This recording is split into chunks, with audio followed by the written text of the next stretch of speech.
Well, Kenny, a point at Fratton Park today. Would you say, as for the game as a whole, that was a fair result? I felt first half we played pretty well.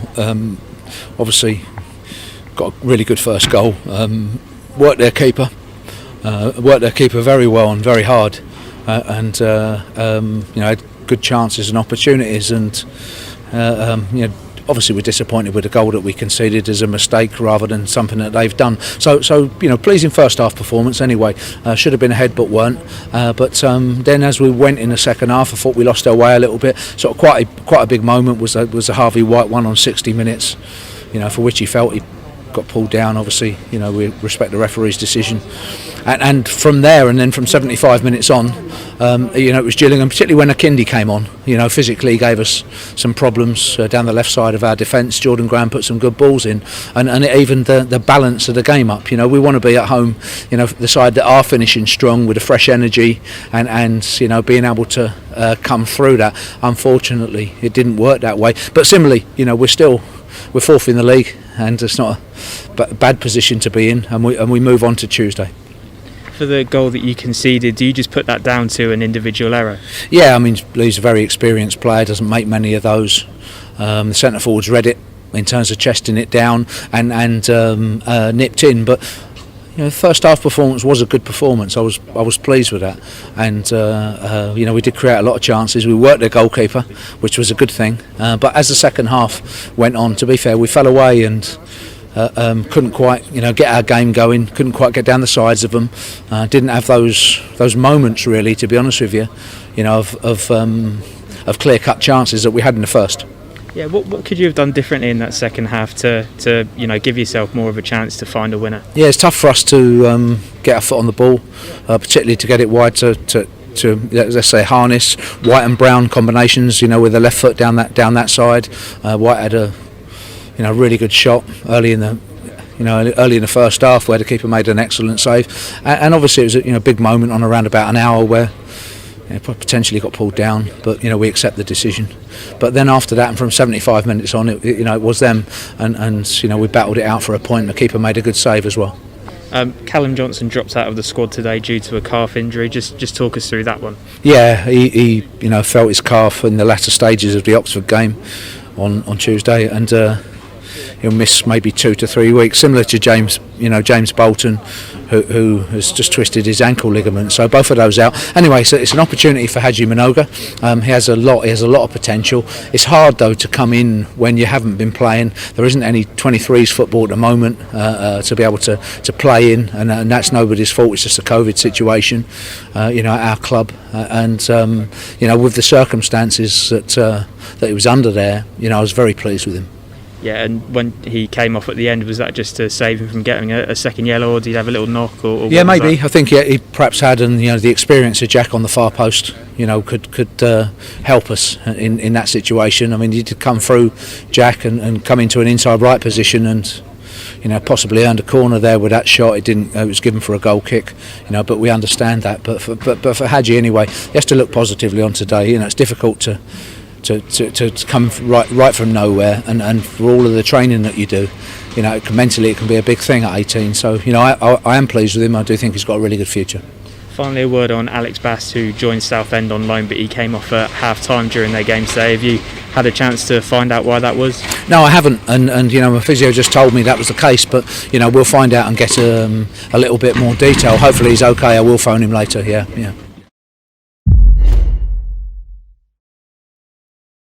With the challenge coming in from Verdane Oliver, and it's cleared down the left, and suddenly there's a breakout for Pompey, and a good one, and Ronan Curtis has got Harness through the middle. Can he find him with the ball? He can. Harness chance in the penalty area. Harness, he's hit the post, and the rebound will be cleared away, and Portsmouth inches away from taking the lead inside the first 75 seconds, and Harness puts his hands in the air. He can't believe it. It's 0-0. Well, it's a great opportunity. We expected it before the game, didn't we? Gillingham, the ones that are looking to get the ball forward as quick as they can. Oh, and here's Harrison laying it off. White to shoot with his left foot. Wonderful save from Bonham, and the second ball is effectively won by Gillingham because Harness is penalised for a foul. And Portsmouth the other way, the ones that look like they're counter-attacking a little bit, maybe slightly more football than Gillingham. And Gillingham clear it away, and here's Ollie Lee. on the left hand side, losing out to Harness, wins it back and then goes past O'Connor and wants to take on Ogilvie. What a run from Harness into the box. Can he deliver to the far post? He can, and Raggett scores. Brilliant from Harness, a wonderful header from Raggett, no chance the goalkeeper, and Portsmouth have broken the deadlock. It's Pompey 1, Gillingham 0. Well, that's all about Harness, isn't it? Great skill on this touchline. Not just once, but 3 times to get past Gillingham defenders, midfielders, and then a good cross in. Did he spot the runner Raggett, who's left it late, run into the box? Harrison flicks it on, and then it's lifted to the edge of the area where Raggett's header goes across more than anything. A huge risk from Brown, a terrible error, and Gillingham score. Brown trying to chest it back to his goalkeeper. Verdane Oliver read it, nipped in, put it past McGilvery. Well, talking about giving a gift, what was Brown thinking of there? It's all tied up once more as Nicolaisen to send it long for Portsmouth up towards the edge of the penalty area. Harrison flicks it on, Curtis in the area, Curtis to shoot, great save from Bonham down to his right. That's the second time he's got a really strong hand to a low ball. It was a good save, well done Ronan Curtis, good about action, struck the ball really well. Naylor down the right, he's got Harness and Minoga charging forward. Here's Harness just inside Gillingham territory, now over on the right, driving down that touchline. Can Harness get a cross in here? He can. It hits a red shirt, White on the edge of the area, scuffs his shot, but it was still on target and Bonham had to tip it round the post. Corner kick to Portsmouth, 1-1. Yeah, it was, like you said, it was a difficult one to have because it was just, he had to step back, didn't he? Just a step. Nicolaisen plays it forward. I mean, what is that from Nicolaisen? It's poor. There's not too many options forward. There's a ball over the top and Akindi's going to get on the end of it. Akindi for Gillingham. Great save McGilvery yet again in stoppage time. It's the Pompey keeper saving them. Well, thank goodness for McGilvery the last 2 games, that's for sure. So Kenny, just one day to prepare for the trip to Gillingham. Does that give you enough time to be ready? Oh yeah, definitely. We knew this schedule's coming, and we've been ready for it and waiting for it really. In terms of the games, we've had a long training period, so and especially after a defeat on Saturday as well, despite a very close game. And I did feel that both sides played pretty well. We edged it, but we've couldn't really transfer our, let's say, good play into goals, and ultimately that's everything, and that's cost us the game. But then going on to the Gillingham game, different type of game from the last 2 we've had, but they've started the season well, and in terms of the game though, we want to be able to bounce back after a defeat. That's the most important thing. What's the latest on Ellis Harrison? Obviously he came off with an injury on Saturday. Yeah, he'll be out at least a couple of weeks, and certainly won't play this week, but we'll scan him today, see where he is, but the estimation is 2 to 3 weeks at the moment. How big of a blow is that to you? Obviously he's been really leading the line well over the past few weeks. He has, but there's opportunities for other people. We know we're going to get injuries somewhere, and it isn't too bad, although he won't play against Gillingham or Sunderland definitely, but for us anyway, we understand that we don't want injuries. We know they come, and after that it's it's an opportunity, and a big opportunity for John definitely. Do you feel like the players themselves as well who can fit into those positions are sort of raring to go and ready to take that opportunity if it comes? Yeah, I do, and for Ronan Curtis and for Marcus Harness, some of their best qualities are goal scoring. And I understand that mainly they've been wide players, but if we can put them into the right areas, we do think they're good enough finishers to score. So coming up the right combinations is important for us to be able to do that. You've come up against Steve Evans a number of times. Do you feel confident that you'll be able to counteract his style of football? Every game in this division is close. I've watched a number of games yesterday, mainly upcoming opposition, but obviously you watch the good teams as well as the manager, and I'm looking at the how tight the games are, and the consistent sides can edge those. But they're not easy games. There's no easy games. There's different types of styles. From MK Dons, Gillingham will obviously be different. Doncaster's different again. So we have to adapt to that. We have to know. But also, we have confidence in the group of players that we have. They have a lot of ability and want to be delivering results consistently. And bouncing back from a defeat on Saturday is a very important one. But also knowing that you shouldn't ever underestimate anybody, but you shouldn't overestimate them either. We can win any game if we get our game right, and we have to believe that.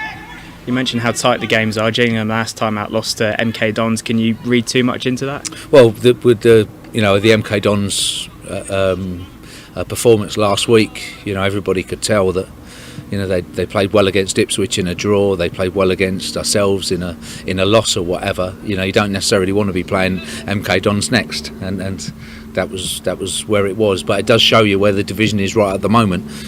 Every game is a difficult one. Every game's close.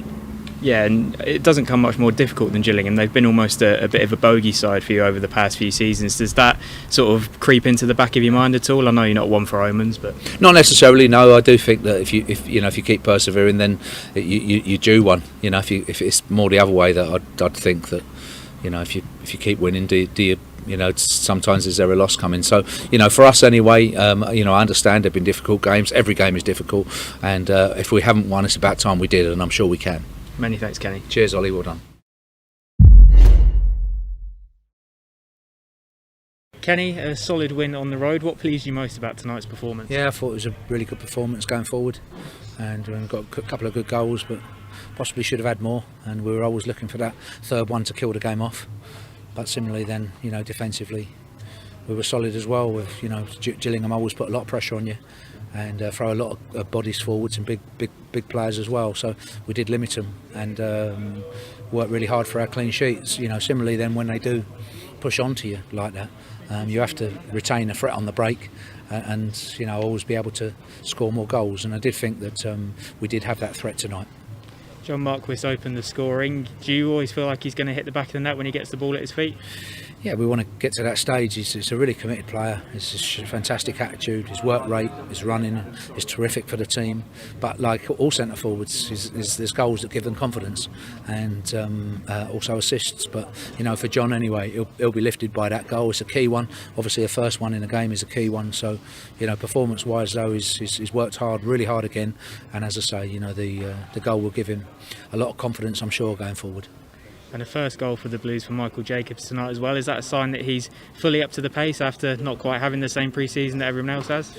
I think so. I do think he's a good player, and I don't know whether over the next couple of months he's going to play, you know, 95 minutes of every game, but you know, there's a lot of quality, a lot of character, and has a good effect on other people and brings them into the game as well. So we have to make sure we use him right. But there is no reason now that he can't keep going. And we do feel that in those forward areas, if we can use the players well, we have both good starters and good impact players coming off the bench, which you always do need, whether that's to see you through or to maybe turn the game back in your favour. Yeah, and of course it wasn't just going forward that you looked impressive. At the back you kept a clean sheet as well. How pleased were you with that, especially with so many free kicks going into the box? Yeah, it's tough at Gillingham, as we know. They've started the season very well and put a lot of pressure on you and do commit bodies forward, definitely. And they have long throws. We did talk about not giving away too many free kicks, but it's hard because similarly you have to compete and have to be, you know, first to the ball. So the ball does come forward, and particularly in the second half it did. But we defended superbly, and I felt, you know, retained a threat on the break where we were looking for that third goal. Just finally, Kenny, such a great performance tonight. Is the key now to keep it consistent and to produce this level every week? I think that it'll give the players confidence. You know, it's been a tough place for us to come here, and Gillingham is always a difficult game. And as I say, they've started the season very well. So, you know, we're pleased with the performance tonight as a group. It was a good one, and going forward now for all of our players, they will, I'm sure, gain the confidence from it. Well, John, it was you who opened the scoring tonight. Just talk us through the goal first of all. Yeah, it was good build-up play. We broke quickly, we broke the play up, and then good little back heel from Willow inside, and just had a sort of a little dribble, and it opened up a little bit, and tucked it away on my left foot. So it was a good team goal, and again the second goal was very good as well. Counter-attacked very quickly. Comes from holding the ball up on the halfway line, looking after the ball. Set back to Marcus, finds a great ball to Crackers, and he goes through and scores. So we've done a lot of our work early on in the game, sort of obviously got into a good lead early on, and then could have had more, a little bit of sort of sharpness and final decision and sort of a little bit, but I thought we put in such effort and determination throughout the whole game to keep a clean sheet. We know it's hard coming here. They're going to put a lot of balls in the box, they're going to play a lot of diagonals and stuff, and when we sort of done that and defended it well, we come away with a clean sheet, and as I say, the work was done early on. Yeah, was that a key aim for you tonight to come out of the traps early on? Yeah, I think we try it every game. You look at the Burton game, scored very early in both halves. MK Dons scored early. Today again we've scored early. It's nothing we've said different to what we've normally done. We always feel we need to start a game with a good tempo. It's you need to get yourself into the rhythm of the game as soon as you can, and we've done that tonight. And we did catch them a little bit cold. We expected a reaction from them due to losing on the weekend, but we lost as well on the weekend. So we was always going to have a reaction, and we started very well. You came in obviously with Ellis's injury. I mean, it's not how you'd want to come in, but did you sense this as an opportunity tonight? Yeah, any time that you play, all the best. Any time you play, you want to try play well. You want the team to win, and as a striker, you want to try to score goals. And as you say, unfortunately for Ellis, he's picked up an injury, and he's played well, and he's been a key figure of what we've done the last couple of weeks. But I know what I'm capable of, and I know I can score goals at this level. I have done for years gone by now. So today I just felt like it was an opportunity for me to show what I can do. It's the break and being on the bench has maybe freshened me up a little bit. I've played a lot of football sort of over the last few years, a lot of starts really.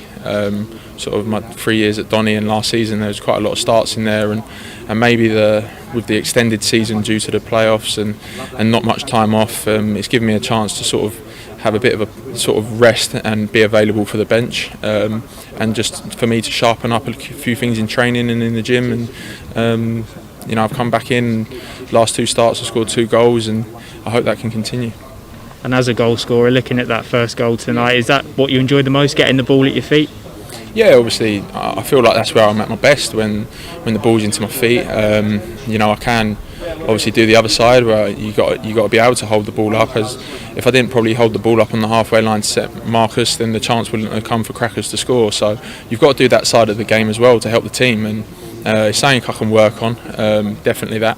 And I think as the game went on, I sort of grew into it more, sort of my back to goal play. There was a few sloppy moments, but I think all in all I was winning fouls and bringing other players into the game, which I need to do more. And again, I sort of had another opportunity in the first half where I tried to take it early because I see the keeper off his line, which ended up not being the right decision. Should have took it on and got a shot away, and then lashed at one in the second half, went for the headline goal on the volley. But that sort of happens, but I'm glad to come away with 1 goal and the team win. And just finally, looking at this performance, is it important to use it as a springboard, both personally and as a team? Yeah, definitely. We knew it was a big week. You look at the fixtures, Doncaster on Saturday, Gillingham away and Sunderland away. They're 3 big games, especially the way that all 3 teams have started. They're all up and in there and winning games. So we knew it was going to be a tough week, and didn't start how we wanted. Good reaction today, and then we can go into the Sunderland game and hopefully take a good performance and a good result today up to the North East.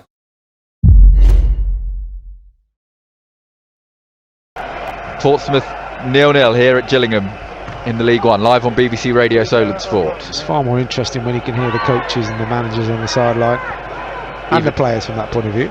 Oh, Marquis outside the penalty area for Portsmouth. Will he get a shot on his left foot? Marquis into the bottom corner.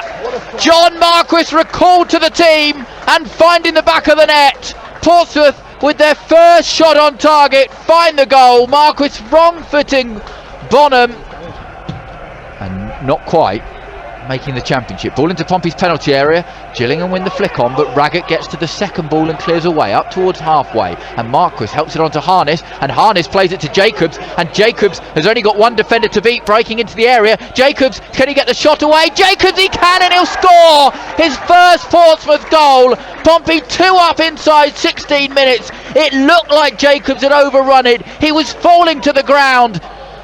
It's a chance for the defenders to take a bit of a breather. Flicked on, and now this is danger for Portsmouth as Gillingham have it inside the penalty area with Samuel to Graham to get a shot away and missed by inches. The left-hand post is behind a goal kick, mid to low mid-table side. Jacobs goes out to the right-hand side. Williams delivers into the Gillingham penalty area. It's headed on off the post. Is it going to be cleared away? It will, and Naylor is denied what would have been a magnificent header, and Portsmouth denied a third. And if you're just tuning in thinking, is there a crowd here? No, the answer is there's some typed in crowd noise as Jacobs burst into the penalty area. Great from Jacobs, shot at goal, loose ball drilled, goal bound from Williams, and it won't fall for him. Jacket obviously just holding out for another second or two. Throw onto the chest of Harness, good play to get Williams away down the right. Can Williams deliver from the dead ball line, chipped into the middle. Marquis's header is wide. What an opportunity, and Marquis without doubt should make it 3-0. Portsmouth are 19 minutes plus stoppage time away from what will be a really needed victory. As McGilvery goes long, and Harness could be in here. A mistake at the back, a great chance for Marcus Harness, saved by the feet of the goalkeeper. Chance to end the game. Throw on the right, which Jackson is going to take. Former AFC Wimbledon youth player.